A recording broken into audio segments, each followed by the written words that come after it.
अस्सलाम वालेकुम and good morning. Narjis बेटा बाकी लोगों को बोल दें जल्दी से ऑनलाइन हो जाए।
वालेकुम अस्सलाम। आरिफ बेटा कैसे हैं आप लोग?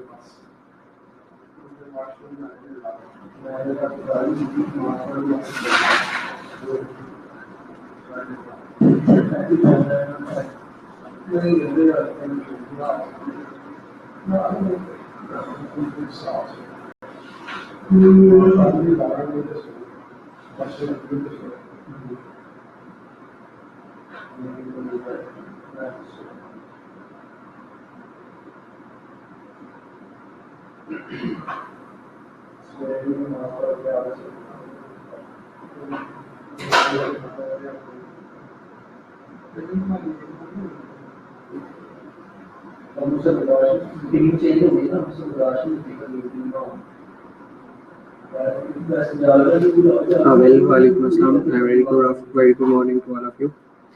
और सही, तो आज हमने डिस्कस करना है एड्रेनल ग्लैंड के डिसऑर्डर्स। तो आपको क्या लगता है कि एड्रेनल ग्लैंड्स का क्या सिचुएशन देता है?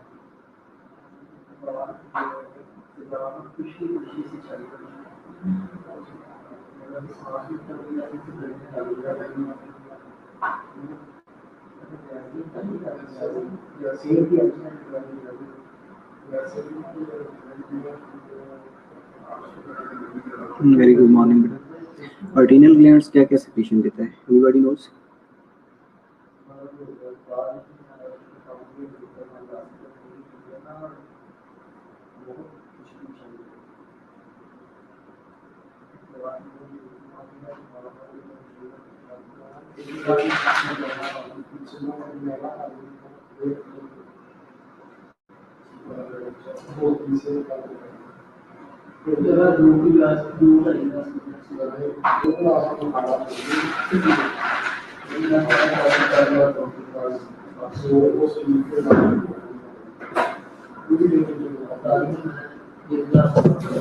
Okay, mineralocorticoid, glucocorticoid interaction, very good, ठीक है। वेल वंस अगेन वालेकुम अस्सलाम to all of you. Okay well, mineralocorticoid, glucocorticoid and androgens. Mineralocorticoid के अंदर क्या आता है और ग्लूकोकॉर्टिकॉइड के अंदर क्या क्या आता है, ये आप लोग बताएंगे। उसके बाद चीज़ें मैं आप लोगों से डिस्कस कर लेता हूँ। Okay,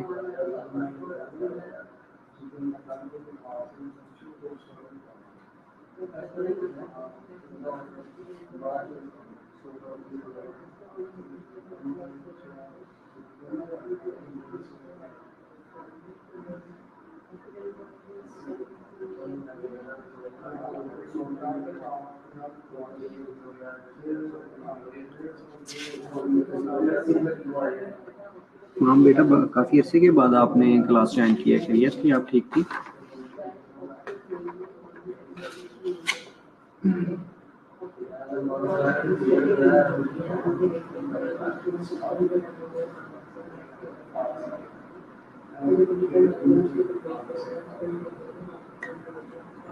okay well, aldosterone mineralocorticoid है। गुड बेटा, what's about you? Okay, mineralocorticoid aldosterone है, नो डाउट है। ग्लूकोकॉर्टिकॉइड कॉर्टिसोल है, नो डाउट है।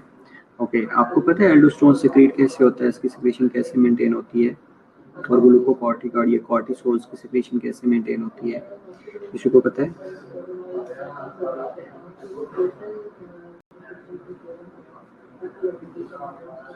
हमने मेरे ख्याल पहले भी डिस्कस किया था कि कार्टिसोल कैसे रिलीज होता है, बट यू से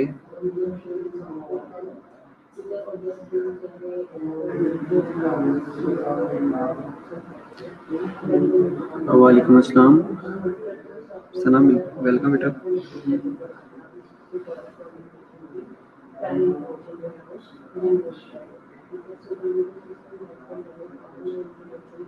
ओके, वेल सिस्टम से ठीक है। और what's about the glucocorticoid cortisol, cortisol कैसे रिलीज होता है? ये नेगेटिव फीडबैक मैकेनिज्म से कंट्रोल होता है, ये पॉजिटिव फीडबैक मैकेनिज्म से कंट्रोल होता है। कार्टिसोल क्या करता है और एल्डोस्टेरोन क्या करता है, ये चीज़ें आप लोगों को पहले थोड़ी बहुत पता होनी चाहिए। उसके बाद हम इनके डिसऑर्डर्स को डिस्कस करने वाले हैं जिसमें इनके फंक्शंस आल्टर्ड होती हैं।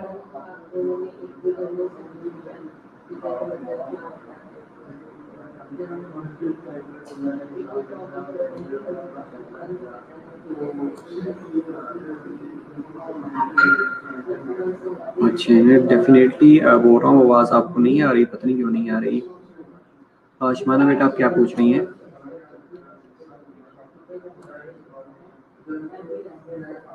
सिंपैथेटिक स्टिमुलेशन से कार्टिसोल रिलीज होता है, हमारा नहीं।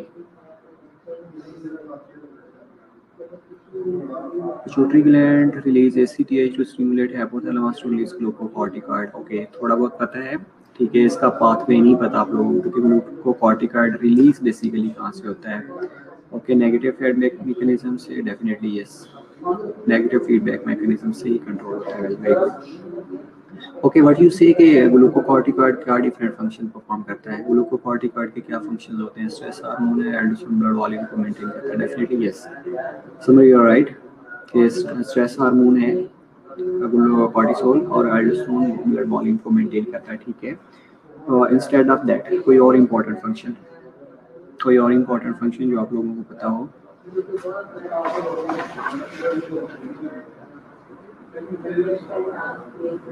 वेरी गुड मॉर्निंग निंदा, वेलकम बेटा। ओके, आवाज़ बहुत स्लो आ रही है। आवाज़ स्लो तो नहीं आनी चाहिए बेटा, चेक करने दें। अब देखें, अब सही है आवाज़ है। एक मिनट, आप कंफर्म करें आवाज़ सही आ रही है। किनको आवाज़ का मसला था, काइंडली कंफर्म करें आवाज़ ठीक आ रही है। ओके, हम बात कर रहे थे ग्लूकोकॉर्टिकॉइड और मिनरलोकॉर्टिकॉइड की। तो मिनरलोकॉर्टिकॉइड के अंदर एल्डोस्टेरोन आता है, जिसके आपने फंक्शन बताए हैं कि ब्लड वॉल्यूम को रेगुलेट करता है। एंड ग्लूकोकॉर्टिकॉइड के बारे में,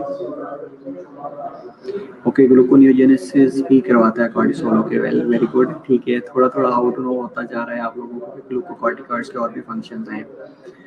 वालेकुम अस्सलाम सारा, वेलकम बेटा।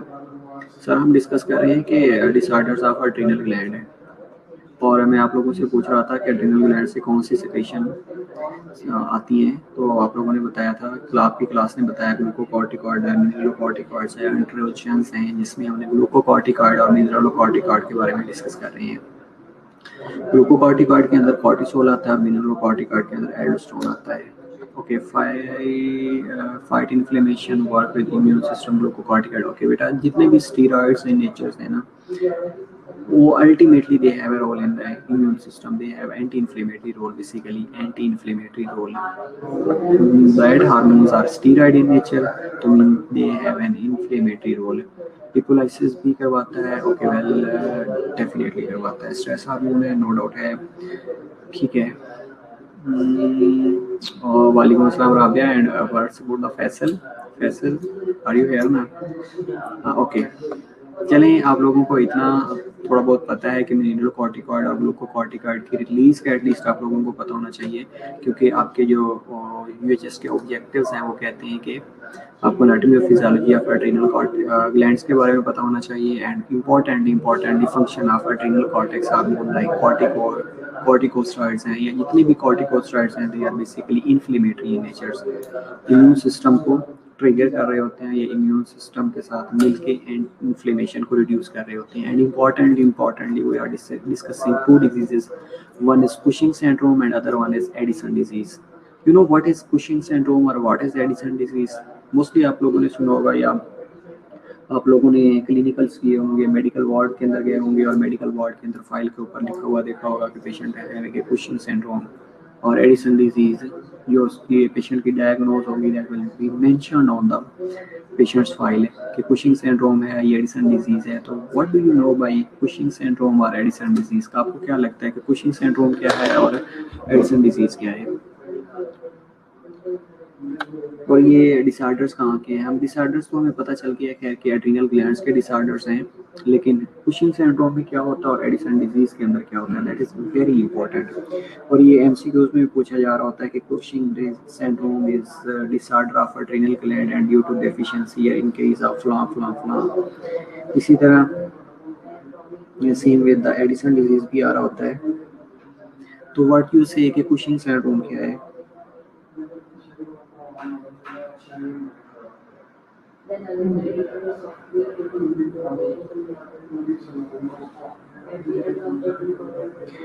ओके चलिए आप लोगों को थोड़ा सा बता देता हूँ कि ये जो कुशिंग सिंड्रोम होता है ना, हमेशा याद रखिएगा कि जब कॉर्टिसोल ज़्यादा रिलीज होता है किसी की वजह से, या कुशिंग सिंड्रोम को बाज़ औक़ात दूसरा नाम इसको होता है hypercortisolism, hyper secretion of cortisol. Okay very good back, exactly you are right कि कुशिंग सिंड्रोम इधर हाइपर कार्टिसोलिज्म है, ये कुशिंग सिंड्रोम है। तो इसमें क्या होता है कि कार्टिसोल की सिक्रीशन ज़्यादा हो जाती है। अब कार्टिसोल की सिक्रीशन हमने ये डिस्कस किया था कि माइट ये प्राइमरी डिसऑर्डर्स हो सकता है, सेकेंडरी डिसऑर्डर्स हो सकता है या टर्शियरी डिसऑर्डर्स हो सकता है। कार्टिसोल्स कहाँ से रिलीज होता है, कहाँ पे एक्ट करता है, क्या रिलीज करवाती हैं, हमने प्राइमरी सेकेंडरी और टर्शियरी डिसऑर्डर्स के बारे में डिस्कस किया था इंपॉर्टेंटली। ओके सो प्रॉब्लम कहीं पे भी हो सकता है, प्राइमरी डिसऑर्डर्स भी हो सकता है, सेकेंडरी डिसऑर्डर्स भी हो सकता है, टर्शियरी डिसऑर्डर्स भी हो सकता है। तो जब कार्टिसोल की एक्सेस अमाउंट ब्लड के अंदर आएगी, ये ब्लड के अंदर कार्टिसोल का लेवल इंक्रीज हो जाएगा, ये body is expose to high level of cortisol, that means there is a hyperaldosteronism और हाइपरकॉर्टिसोलिज्म को हम कह रहे होते हैं कि that is a Cushing syndrome. Okay याद रहेगा। और एमसीक्यूज में ये पूछा जा रहा होता है कि कुशिंग सिंड्रोम में कौन सा स्टीरॉइड इंक्रीज हो जाता है। उसमें मल्टीपल ऑप्शन दी जा रही होती है, लाइक एसीटीएच है, कॉर्टिसोल्स है, एल्डोस्टेरोन्स हैं, ग्रोथ हार्मोन है। आवाज़ नहीं आ रही, आवाज़ बेटा क्यों नहीं आ रही, पता नहीं क्या मसला है, लेकिन यहाँ पे तो बेटा कोई मसला नहीं, यहाँ से तो आवाज़ ठीक आ रही है। ओके ओके आप पेज को रिफ्रेश करके देख लें बेटा, ठीक है। तो हम बात कर रहे थे, ओके एक मिनट दे दे, अब देखिएगा अब आवाज़ आ रही होगी। हम बात कर रहे थे कुशिंग सिंड्रोम की। तो कुशिंग सिंड्रोम का अदर नेम इज हाइपर कॉर्टिसोलिज्म। कि कार्टिसोल का अगर इंक्रीज हो जाता है किसी वजह से, प्राइमरी डिसऑर्डर्स है, सेकेंडरी डिसऑर्डर्स है, व्हाटएवर द टर्शियरी डिसऑर्डर्स है।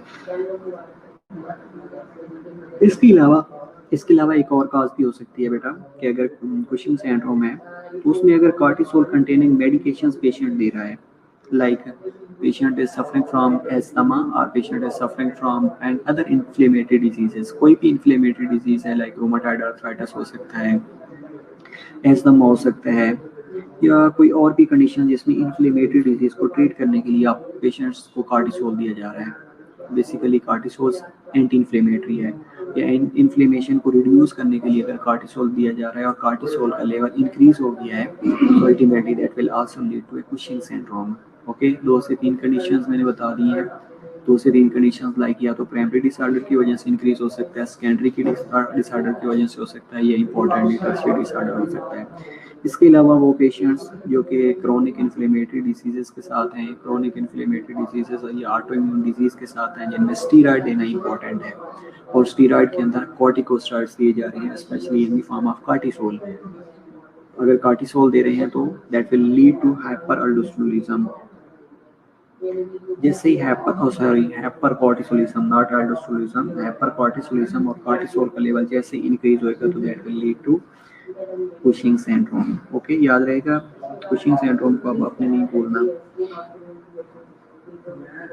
ओके आते हैं अब दूसरा है हमारा एडिसन डिजीज। एक शॉर्ट सा ओवरव्यू बेटे कर रहे हैं, उसके बाद हम इसको डिटेल में डिस्कस करने वाले हैं आगे। ये ना कहिएगा कि बस सिर्फ स्लाइड्स के ऊपर एक ही स्लाइड शो हो रही है हमें, तो हो जाएगा कवर, ऐसे नहीं होगा। हम इसके डिफरेंट फंक्शन डिस्कस करने वाले हैं और प्राइमरी और सेकेंडरी डिसऑर्डर्स डिस्कस करने वाले हैं कि एडिसन डिजीज कब होएगी, कुशिंग सिंड्रोम कब होएगा। ये शॉर्ट ओवरव्यू आप लोगों को दे रहा हूँ। ओके, अब जो एडिसन डिजीज है, आपको क्या लगता है कि एडिसन डिजीज किस वजह से हो सकती है?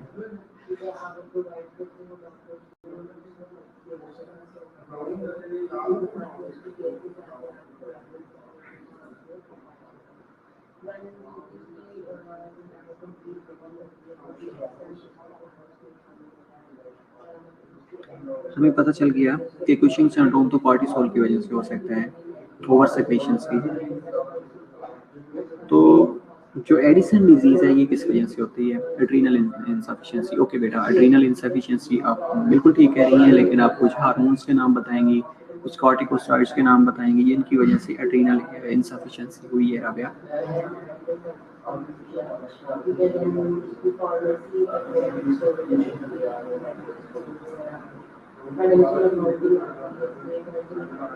Okay, adrenal destruction of adrenal cortex. Okay ठीक है, अगर एड्रीनल कॉर्टेक्स की डिस्ट्रक्शन हो गई है, या यू कैन से कि एड्रीनल ग्लैंड की डिस्ट्रक्शन हो गई है,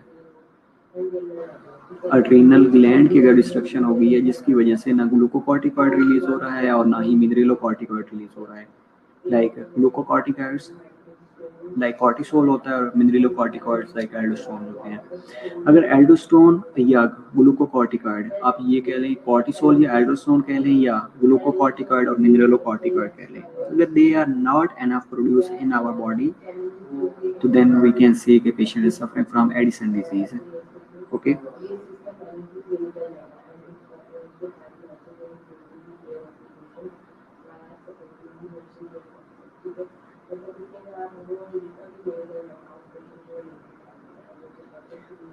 ओके अब एक चीज़ और भी याद रखिएगा, एससीटीएच की डेफिशिएंसी की वजह से नहीं बेटा, एससीटीएच की डेफिशिएंसी की वजह से नहीं, कॉर्टिसोल की डेफिशिएंसी की वजह से, कॉर्टिसोल और एल्डोस्टेरोन की डेफिशिएंसी की वजह से सारा।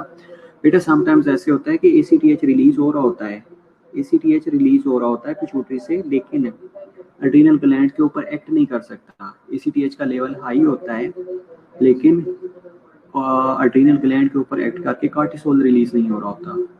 तो एसीटीएच की डेफिशिएंसी की वजह से आप आई डोंट थिंक सो कि कहेंगे, क्योंकि अगर हम डायग्नोस्टिक टेस्ट करवाते हैं तो उसमें हम एसीटीएच का लेवल करवा रहे होते हैं और एसीटीएच का लेवल इंक्रीज आ रहा होता है, इसलिए कि एड्रीनल ग्लैंड से कॉर्टिसोल ने रिलीज ही नहीं होना। एसीटीएच तो पिट्यूटरी से प्रोड्यूस होता रहेगा ना, वो ये समझेगा कि ठीक है मैंने प्रोड्यूस होना है, उसको ट्रिगर मिलता रहेगा, एसीटीएच प्रोड्यूस होता रहेगा, लेकिन जो टारगेट ग्लैंड है वो नहीं है। टारगेट ग्लैंड ना होने की वजह से एसीटीएच अपना एक्ट नहीं कर सकता, ये एक्टिंग साइट्स नहीं मिल रही होती। तो एसीटीएच की डेफिशिएंसी की वजह से नहीं बेटा, एसीटीएच का एक्सेस हो सकती है लेकिन डेफिशिएंसी नहीं होगी। ओके हाँ, एक चीज़ है कि अगर आप प्राइमरी और सेकेंडरी डिसऑर्डर की तरफ चल जाते हैं सारा बेटा, तो डेफिनेटली फिर एसीटीएच की डेफिशिएंसी हो सकती है। और definitely I am here, definitely बेटा आई एम हियर, लेकिन आवाज़ का क्यों इशू आ रहा है ये रिपीटेडली, ये बेटा मुझे भी नहीं पता। ठीक है सारा बेटा, आपको समझ आ गई है कि अगर आप प्राइमरी और सेकेंडरी डिसऑर्डर की तरफ जाते हैं तो देन डेफिनेटली एसीटीएच की डेफिशिएंसी हम कह सकते हैं। लेकिन अगर डायरेक्टली हम जाते हैं एड्रीनल ग्लैंड की डिस्ट्रक्शन की तरफ, एड्रीनल ग्लैंड डिस्ट्रॉय हो गया है, तो अल्टीमेटली देन एसीटीएच रिलीज होता रहेगा, एसीटीएच का लेवल नॉर्मल रहेगा, ये इंक्रीज भी हो सकता है सर्टेन कंडीशंस के अंदर। Okay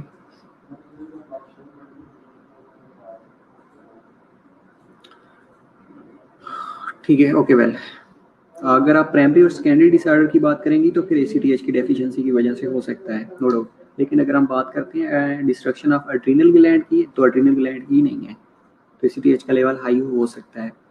okay, moving towards the introduction, हम बात करते हैं वही ग्लूकोकॉर्टिकॉइड, मिनरलोकॉर्टिकॉइड्स और एड्रोजन्स की। तो पहली चीज़ है कि adrenal glands are small bilateral structures that weigh approximately 5 gram each and lie retroperitoneally at the apex of each kidney, and the medulla or inner portion of the gland, which constitutes approximately 20% of each adrenal gland, and importantly secrete epinephrine and norepinephrine and is the part of sympathetic nervous system. Okay, again एक MCQs का question आ जाता है कि epinephrine और नॉरएपिनेफ्रीन कहाँ से release हो रही होती है। अब ये हमेशा याद रखिएगा कि जो मेडुल्ला है ये inner portion of the gland है, उसके अंदर से एपिनेफ्रिन और नॉरएपिनेफ्रिन रिलीज हो रही होती है, जो कि अगेन सिंपैथेटिक और पैरासिम्पैथेटिक नर्वस सिस्टम का ट्रिगर होता है। जैसे सिंपैथेटिक नर्वस सिस्टम की एक्टिवेशन होगी, they will release epinephrine and norepinephrine that is secreted from the medulla of the adrenal gland, and other is cortex। अब जो cortex है इससे that is responsible 80% of secreting 3 types of hormones। अब उसके अंदर क्या है, मिनरेलोकॉर्टिकॉइड है, ग्लूकोकॉर्टिकॉइड है और एंड्रोजन्स है। अब ये हमेशा याद रखिएगा कि जो 20% होता है part of inner portion of the gland या मेडुल्ला से आप ये कह सकते हैं कि एपिनेफ्रिन और नॉरएपिनेफ्रिन रिलीज हो रहा होता है, और जो कॉर्टेक्स होती है उससे ग्लूकोकॉर्टिकॉइड, मिनरेलोकॉर्टिकॉइड एंड एंड्रोजन्स रिलीज हो रहे होते हैं। ओके, याद रहेगा ना बेटा, that is again important one. Okay, glucocorticoid 3 important hormones, जिनके अंदर पहले ग्लूकोकॉर्टिकॉइड है, मिनरेलोकॉर्टिकॉइड है और एड्रीनल एंड्रोजन्स है। And because the sympathetic nervous system also secretes epinephrine and norepinephrine, adrenal medullary function is not essential for the life, but adrenal cortical function is important।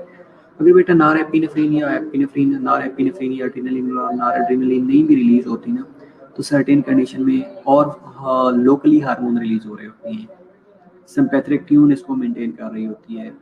लेकिन अगर मिनरेलोकॉर्टिकॉइड, अरेनोकॉर्टिकॉइड्स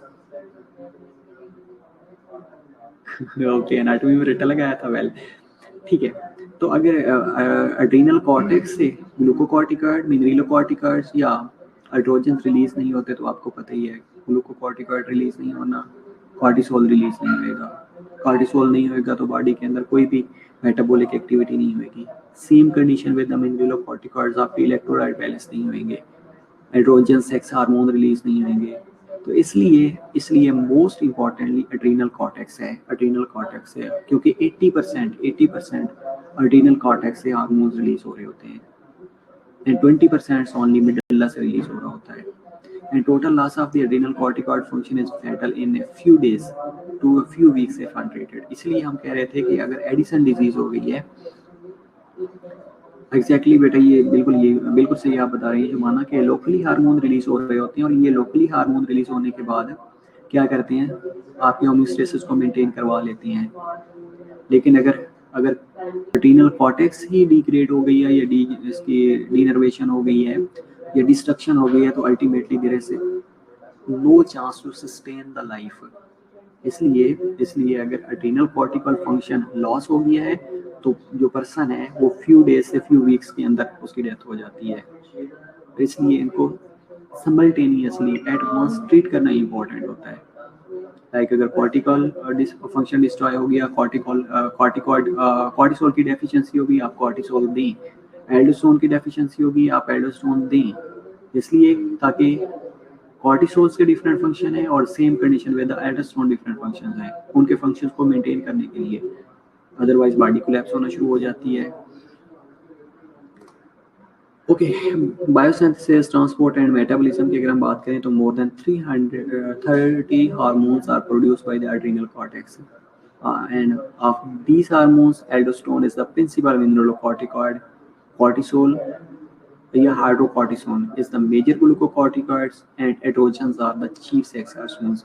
अब जो 30 हार्मोन्स प्रोड्यूस हो रहे होते हैं एड्रीनल कॉर्टेक्स से, उनमें से जो मेजर हार्मोन है जिनके अंदर एड्रीनल एल्डोस्टेरोन है, प्रिंसिपल मिनरेलोकॉर्टिकॉइड है, दूसरा कॉर्टिसोल है या हाइड्रोकॉर्टिसोन है, मेजर ग्लूकोकॉर्टिकॉइड है, और तीसरा सेक्स हार्मोन जिनके अंदर एंड्रोजन्स हैं, that are important, and all of the adrenal corticoid hormones have a similar structures in that all are steroids and are synthesized from the acetate and cholesterol। अब ये देखिएगा कि अगर आपने डिफरेंशिएट करना है ना कि स्टीरॉयड हार्मोन कौन से हैं, तो हमेशा याद रखिएगा कि जो कोलेस्ट्रॉल डेरिवेटिव्स होते हैं वो स्टीरॉयड इन नेचर होती हैं, और ये हमने फिजियोलॉजी की क्लास में भी डिस्कस किया था कि हमेशा जो कॉर्टिसोल है ये स्टीरॉयड इन नेचर है, because it is drive from the cholesterol, और जो कोलेस्ट्रॉल डेरिवेटिव्स होते हैं वो मोस्टली स्टीरॉयड इन नेचर होती हैं।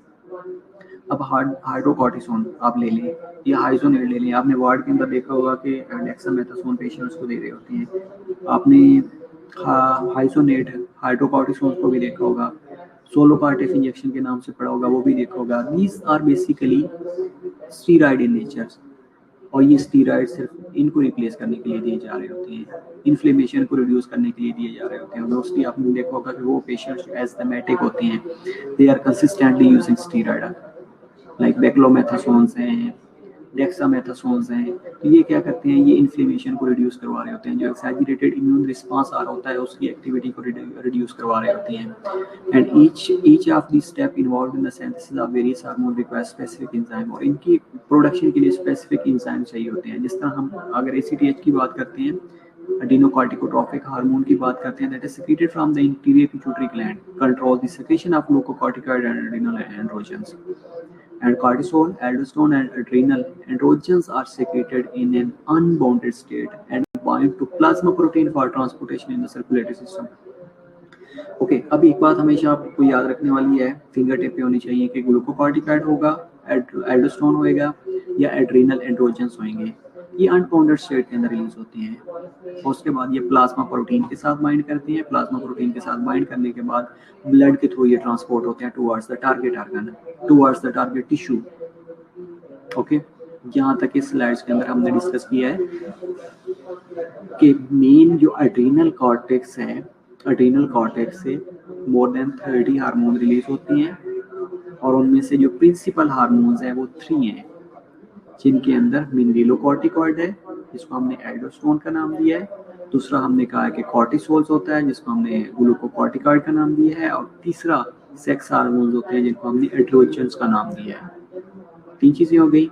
उसके अलावा अब ये तीनों जो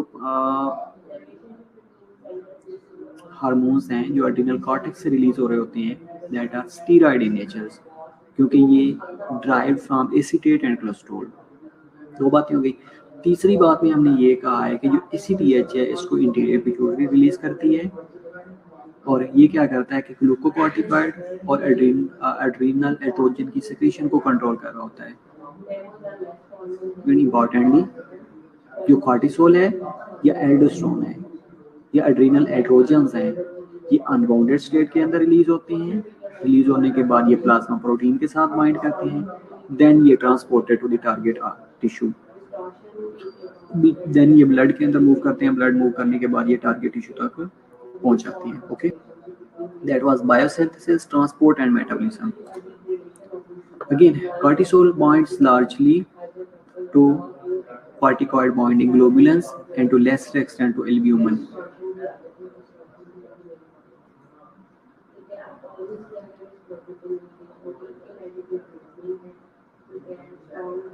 ओके सारा बेटा, एग्जैक्टली। लेकिन इनिशियल एज के अंदर ना आपके जो एंड्रोजेंस हैं दैट आर वेरी इंपॉर्टेंट, क्योंकि ये आपके सेक्स कैरेक्टरिस्टिक्स को डिफाइन कर रहे होते हैं।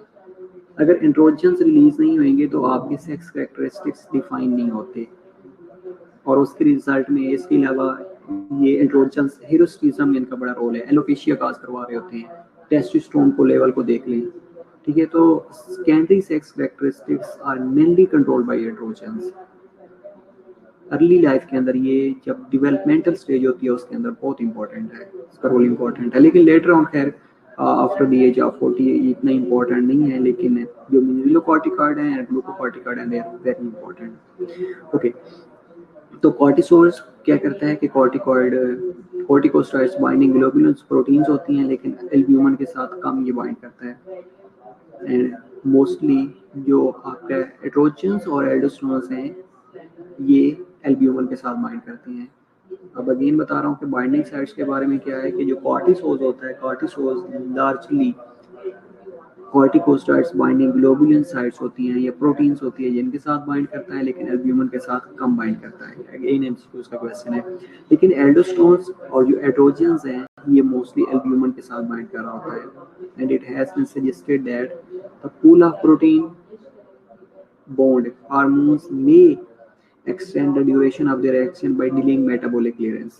लेकिन अगर मेटाबॉलिक क्लियरेंस नहीं हो रही तो इनकी जो प्रोटीन बाइंडिंग हार्मोन्स हैं या पूल्स हैं जहाँ पे इन्होंने आके बाइंड किया होता है वो प्रोलॉन्ग हो जाते हैं।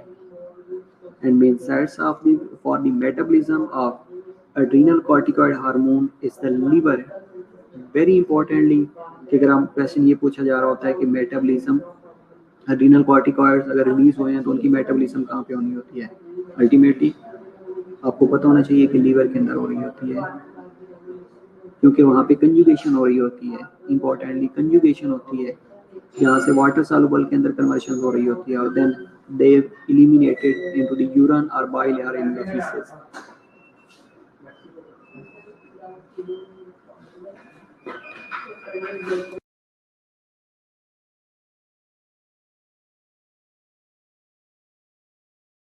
बेटा 1 मिनट वेट कीजिएगा, मैं वापस आता हूँ।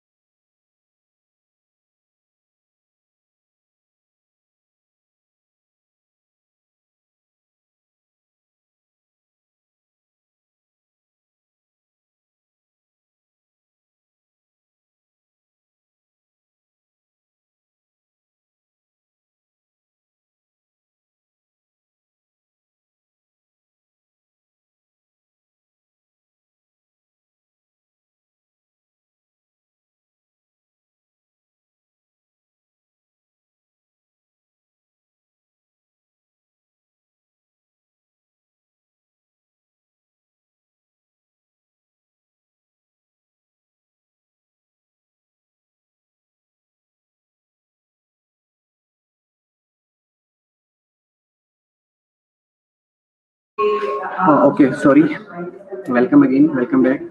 हम बात कर रहे थे कॉर्टिसोल्स की, हम बात कर रहे थे एल्डोस्टेरोन की, हम बात कर रहे थे एंड्रोजन्स की। तो इम्पोर्टेंटली जो कॉर्टिसोल्स हैं they binds largely with the corticosteroids binding globulins, लेकिन जो आपका एल्डोस्टेरोन और एंड्रोजन्स हैं ये एल्ब्यूमिन के साथ बाइंड करते हैं। उसके बाद क्या होता है कि अगर हम इनकी मेटाबॉलिज्म की बात करते हैं, मेटाबॉलिज्म की एड्रीनल कॉर्टिकल ग्लैंड्स की, अगर हम हार्मोन्स की मेटाबॉलिज्म की बात करते हैं तो मोस्टली इसकी मेटाबॉलिज्म लीवर के अंदर होती है, क्योंकि वहाँ पे कंजुगेशन हो रही होती है। कंजुगेशन में ये होता है कि ये लिपिड सॉल्युबल से वाटर सॉल्युबल के अंदर कन्वर्ट किए जा रहे होते हैं। ये यू कैन से कि इनकी कन्वर्जन हो रही होती है।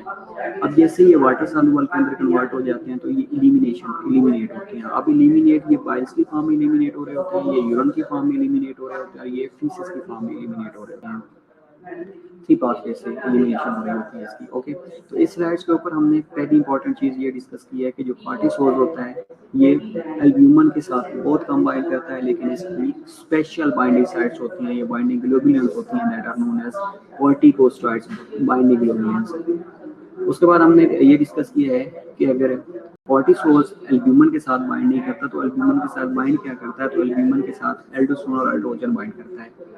उसके बाद ये मूव करते हैं ब्लड के अंदर, क्योंकि हमने पिछली स्लाइड्स के ऊपर ये डिस्कस किया था कि ये प्लाज्मा प्रोटीन के साथ बाइंड करने के बाद ब्लड के अंदर सर्कुलेट करते हैं और टारगेट साइट्स तक पहुंचते हैं। ओके, तीसरी कंडीशन हमने ये डिस्कस की है कि अगर प्रोटीन का जो पूल है, ये बाइंडेड हार्मोन्स है, उनका अगर ड्यूरेशन हम एक्सटेंड कर दें तो इसकी मेटाबॉलिक क्लियरेंस डिले हो जाएगी।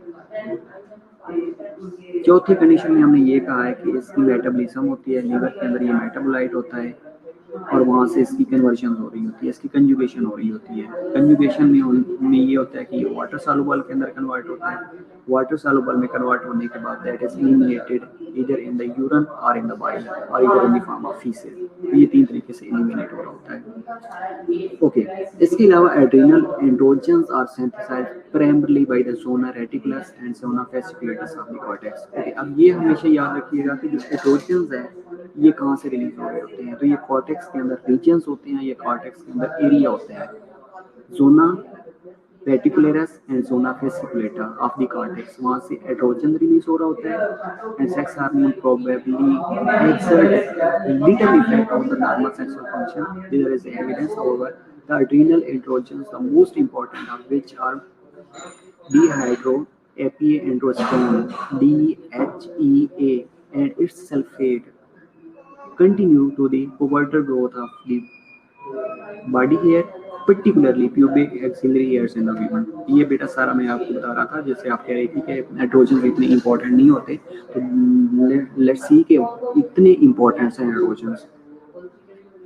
हाँ ओके, अब ये दो टर्मिनोलॉजीज यहाँ पे यूज हुई हैं कि androgens the most important which one is dehydro AP aldosterone DHEA and its sulfate अब अगर ये रिलीज नहीं होते, ये एक्सेसिव अमाउंट में रिलीज हो जाते हैं आफ्टर पुबर्टी के बाद अगर एक्सेसिव रिलीज हो जाते हैं तो that may lead to alopecia, hair loss कर रहे होते हैं स्पेशली इन द मेन।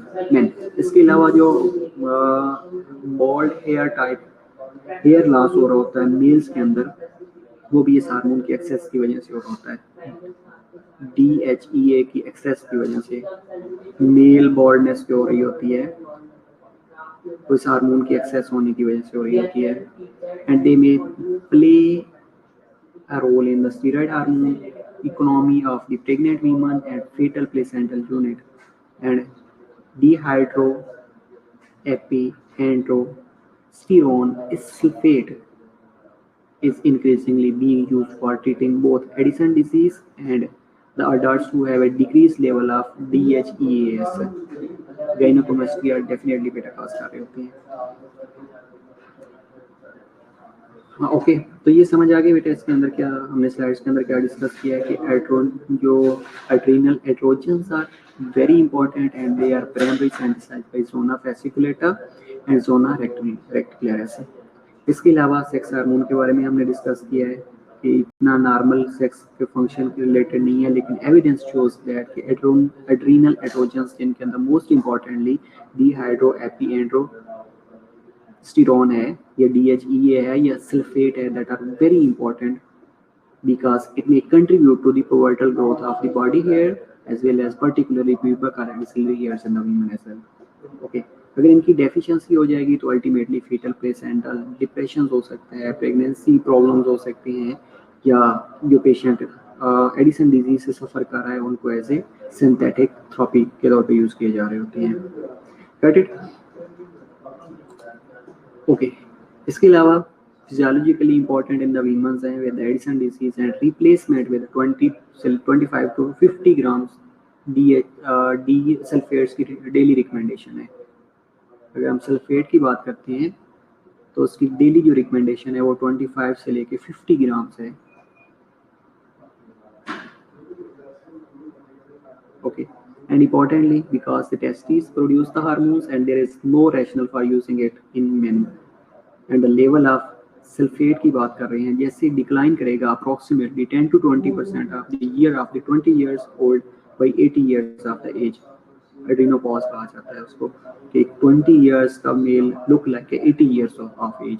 जब इसकी डेफिशिएंसी होना शुरू हो जाएगी या इसका लेवल 10 से 20% डिक्लाइन होएगा तो 20 years old look like say 80 years of as.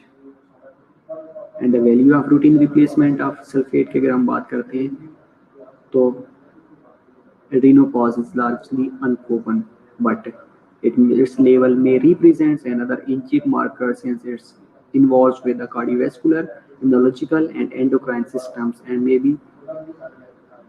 may a trend indicator for prevention of specific problems with aging. और mostly अगर इसका लेवल इंक्रीज होएगा तो अल्टीमेटली व्हाट विल हैपन कि 20 years का ओल्ड बंदा 80 years ऑफ एज का नजर आएगा। इसके अलावा इसका जो रोल एड्रीनोपॉज के अंदर है दैट इज अनप्रूवन।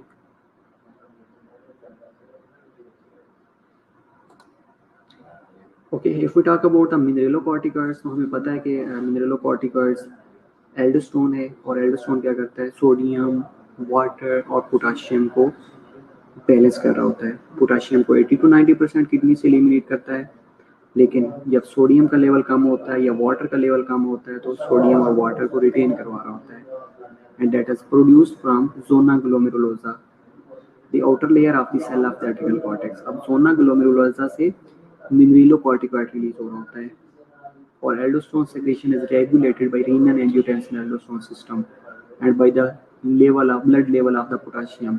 और हमने ये डिफरेंट इंडिकेटर्स भी डिस्कस किए थे जिसमें RAS सिस्टम की एक्टिवेशन होती है। वन वाज दैट कि अगर हाइपोन्यूट्रीमिया हो गया है, अदर कंडीशन है इसके अगर हाइपोवोलेमिया हो गया है, थर्ड कंडीशन है इसके अगर हाइपोटेंशन की कंडीशन है, फोर्थ कंडीशन ये थी कि अगर हाइपरकलीमिया हो गया है, पोटाशियम का लेवल इंक्रीज हो गया है, that will trigger the aldosterone secretion, yeah, that will activate the renin angiotensin aldosterone system. Okay, And increased level of aldosterone promotes sodium retention by the distal tubules of the kidney while increasing urinary losses of the potassium. लेकिन अगर हम thought system की बात करते हैं, इसका and product aldosterone है. Once the aldosterone is secreted, it will promote, it will retain the sodium from the distal tubules of the kidney, जबकि पोटाशियम को ये एलिमिनेट करवा देता है. और potassium 80 to 90% is eliminated from the kidney. And aldosterone is significant for balancing sodium, chloride, potassium, and maintaining the total body volume. That's why it is a very important mineralocorticoid, and it's a chief mineralocorticoid. And that is again secreted by zona glomerulosa. याद रहेगा. Okay, इसके अलावा aldosterone क्या करता है कि aldosterone control approximately 90% of the mineralocorticoid function of the adrenal, but cortisol also provides some mineralocorticoid function certain condition के अंदर. लेकिन due to deficiency of aldosterone, it is crucial that the body does not have excess or deficiency of this potent steroid, and the consequence of excess aldosterone are low potassium. अगर ज़्यादा secret हो जाता है, excess amount में ज़्यादा secret होगा तो ultimately ये पोटाशियम को एलिमिनेट करवाता है 80 to 90%. अगर एक्सेसिव अमाउंट के अंदर सेक्रेट होएगा तो इट विल लीड टू हाइपोकलीमिया.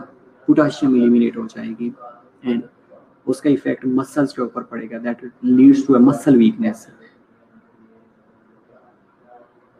अगर इसी तरह अगर एल्डोस्टेरोन की एक्सेस होएगी, हाइपर एल्डोस्टेरोनिज्म होएगी, तो इट विल लीड टू हाइपरकलीमिया. और हाइपरकलीमिया कॉजेस ए कार्डियक टॉक्सिसिटी, कार्डियक अरिथमियाज काज करवाता है, इवन के कार्डियक अरेस्ट काज करवा देता है. ओके, इसमें हमने इस स्लाइड्स के ऊपर ये डिस्कस किया है कि मेनली जो आपका एल्डोस्टेरोन है ये मिनरलोकॉर्टिकॉइड्स है, 90% फंक्शंस को कंट्रोल कर रहा होता है. अगर इसकी डेफिशिएंसी हो जाएगी, एल्डोस्टेरोन की डेफिशिएंसी हो जाएगी, तो ultimately it will lead to potassium retain हो जाएगा. ओके वेल, इसके अलावा या हाइपरकलीमिया हो जाएगा and hyperkalaemia will cause cardiac toxicity. अगर इसकी एक्सेस हो जाएगी, हाइपर एल्डोस्टेरोनिज्म हो जाएगी, ज़्यादा सेक्रेट हो जाएगा तो क्या करेगा कि पोटाशियम एलिमिनेट करवा देगा, हाइपोकैल्सीमिया हो जाएगा और उसके साथ मसल के अंदर जो एक्शन पोटेंशियल हो रहा होता है वो इनहिबिट हो जाएगा, ये स्लो होना शुरू हो जाता है, मसल वीकनेस होना शुरू हो जाती है, हाइपोरिफ्लेक्सिया होना स्टार्ट हो जाएगा. Okay, third one is glucocorticoid. And glucocorticoid hormone, mainly cortisol, are synthesized in the zona fasciculator and zona rectilineus of the adrenal gland. At blood level of these hormones are regulated by negative feedback mechanism. ये हमने last में भी discuss किया था कि चाहे glucocorticoid है, mineralocorticoids है, these are controlled या these are regulated by a negative feedback mechanism of the HPA system, hypothalamic pituitary adrenal system. And just other pituitary hormones, these are also controlled by releasing factors from the hypothalamus like CRH है, corticotropin releasing hormone है and is important in controlling the release of ACTH. अब hypothalamus से CRH release होएगा, that will trigger ACTH और ACTH जाके adrenal cortex के ऊपर act करता है और adrenal cortex से cortisol को रिलीज करवा रहा होता है. And cortisol level increases as the ACTH level rises and decreases as the ACTH level falls because it is controlled by a negative feedback mechanism. इसलिए जब ट्रिगर ज़्यादा होएगा कॉर्टिसोल ज़्यादा रिलीज होएगा, ये CRH ज़्यादा रिलीज होएगा, ACTH ज़्यादा रिलीज होएगा, ACTH ज़्यादा रिलीज होएगा तो अल्टीमेटली कॉर्टिसोल रिलीज होएगा. And in certain conditions like अगर प्राइमरी डिसऑर्डर्स है, सेकेंडरी डिसऑर्डर्स है, ये टर्शियरी डिसऑर्डर्स है, उसकी वजह से भी इसकी सिक्रीशन फ्लक्चुएट कर सकती है. हो सकता है ट्यूमर्स हो सकते हैं, ACTH ज़्यादा सिक्रीट होएगा, कॉर्टिसोल ज़्यादा रिलीज होना शुरू हो जाएगा, ये CRH का प्रॉब्लम हो सकता है, ये हाइपोथैलेमस से जो रिलीजिंग फैक्टर्स हैं उनके अंदर प्रॉब्लम हो सकता है, या इनसाइड द हाइपोथैलेमस कोई प्रॉब्लम हो सकता है. तो ultimately they will effect the secretion of cortisol, that is glucocorticoid. And there are considerable diurnal variations in the ACTH level which reach their peak in the early morning around 6 to 8 AM में ये peak level पे होता है and decline as the day progresses. And this appears to be due to rhythmic activity in the CNS and causes burst of CRH secretions and in turn ACTH secretion. This diurnal pattern is reversed in the people who work during the night and sleep during the day. इसलिए it is important कि आप रात को सोएं और दिन को काम करें, लेकिन इसका पैटर्न रिवर्स भी हो जाएगा उन लोगों के लिए जो दिन को तो सोती हैं लेकिन रात को काम करती हैं. And rhythms may also be changed by physical and psychological stressors, endogenous depressions and manic depressive psychosis, psychotic disorders की वजह से हो सकता है, या लिवर डिजीज की है तो उसकी वजह से भी अल्टीमेटली इसकी मेटाबॉलिज्म अल्टर हो जाती है. इसके अलावा कंजुगेशन का प्रॉब्लम आना शुरू हो जाता है, इसकी सेक्रेशंस का प्रॉब्लम आना शुरू हो जाता है अगर लीवर की कोई डिजीज हो रही है. Okay, and glucocorticoid perform a necessary function in response to stress and are essential for survival. इसलिए हम इसे stress hormone का नाम भी देते हैं. And when produced as a part of the stress response, these hormones aid in regulating metabolic function of the body and controlling the inflammatory responses. Okay, ये release of glucocorticoid है. यहाँ तक हमने एड्रीनल मिनरलोकॉर्टिकॉइड को discuss किया, एट्रोजेंस को discuss किया और ग्लूकोकॉर्टिकॉइड को डिस्कस किया है. And that is the release that are the triggering mechanisms like trauma है, hemorrhage है, sleep है, hypoglycemia है, pain है, infection है, stress है, तो that will trigger the hypothalamus और hypothalamus CRH को रिलीज करेगा और CRH इंटीरियर पिट्यूटरी के ऊपर एक्ट करता है, वहाँ से ACTH रिलीज होता है और ACTH जाके एड्रीनल कॉर्टेक्स के ऊपर एक्ट करता है और एड्रीनल कॉर्टेक्स से कॉर्टिसोल रिलीज होता है और कॉर्टिसोल अगेन बाइंड करेगा प्रोटीन के साथ, कॉर्टिकोस्टेरॉइड्स बाइंडिंग्स प्रोटीन्स के साथ बाइंड करेगा और अगेन ब्लड के अंदर सर्कुलेट करने के बाद टारगेट टिश्यू तक पहुंचता है और फीडबैक मैकेनिज्म से इनिबिट होता है. नेगेटिव फीडबैक मैकेनिज्म से या तो इंटीरियर पिट्यूटरी से इनिबिट हो जाता है और दूसरा हाइपोथैलेमस से इनिबिट हो जाता है. Got it. ये डिफरेंट फंक्शंस हैं जो कि ग्लूकोकॉर्टिकॉइड्स करते हैं. ओके, नेक्स्ट क्लास में हम इसको देख लेते हैं. अभी मैं अटेंडेंस ले लेता हूँ.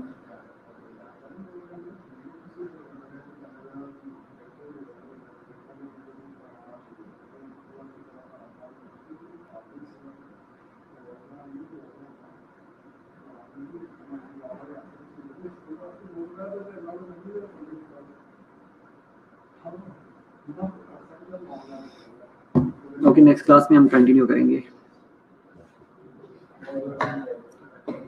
यहाँ तक कोई क्वेरी है, किसी चीज़ की समझ नहीं आई तो आप पूछ सकते हैं बेटा.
ओके, नेक्स्ट क्लास इनरोल करते हैं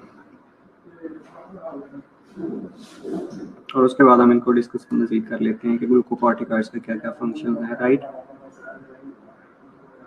और अभी तो हमने डिफरेंट टेस्ट डिस्कस करने हैं एंड देन जाकर एडिसन डिजीज़ हमने डिस्कस करनी है। ओके वेल, लेकिन इंशाल्लाह हम आज क्लास में ना एडिसन डिजीज़ डिस्कस कर लेंगे।